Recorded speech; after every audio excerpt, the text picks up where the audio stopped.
let me ask you something. There is a person designated a terrorist on India's soil. You should respect your relationship with India, right? The person has carried out the killings and threatening to carry out the killings of more Indian public figures and personalities.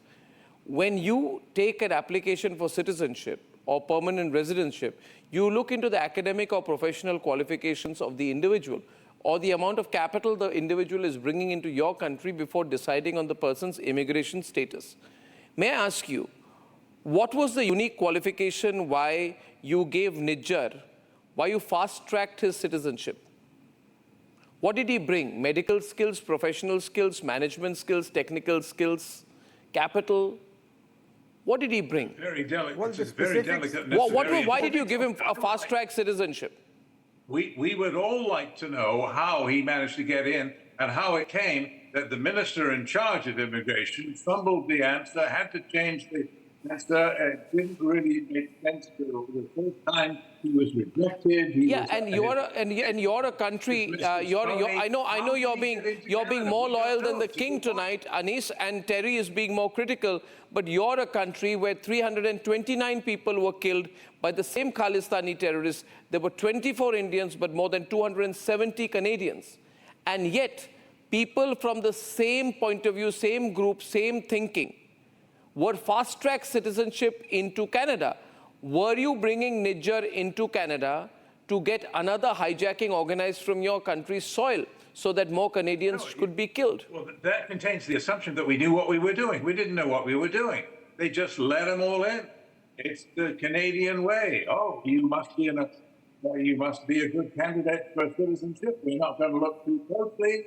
And boom, there's a mystery. Oh, was he checked out? Answer, he really wasn't. Terry, remember that. The fear of persecution. Fear of persecution is a thing in Canada that we take very seriously.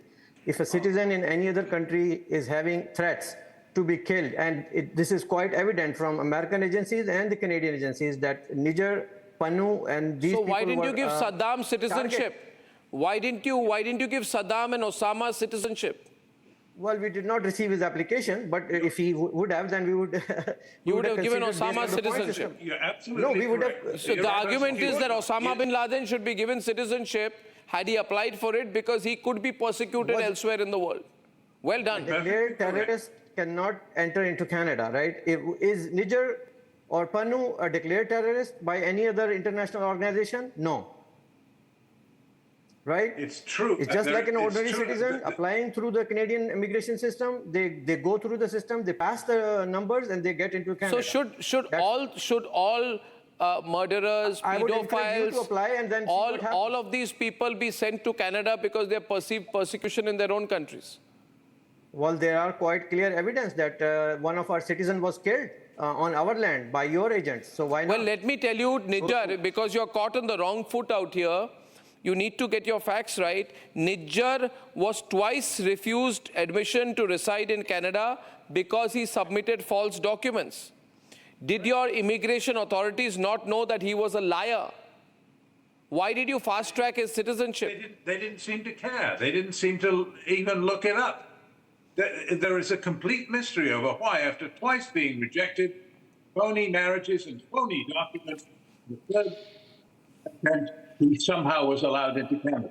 It is true, by the way, fear of persecution is considered one of the ultimate reason to apply for asylum or refugee status and eventually become a Canadian. Well, but in this case, mystery remains and it should be answered. Yeah. See, he's made the allegations publicly. He should put the proof out publicly. India should pull back. We should completely cease all economic activity with Canada, any trading relationship.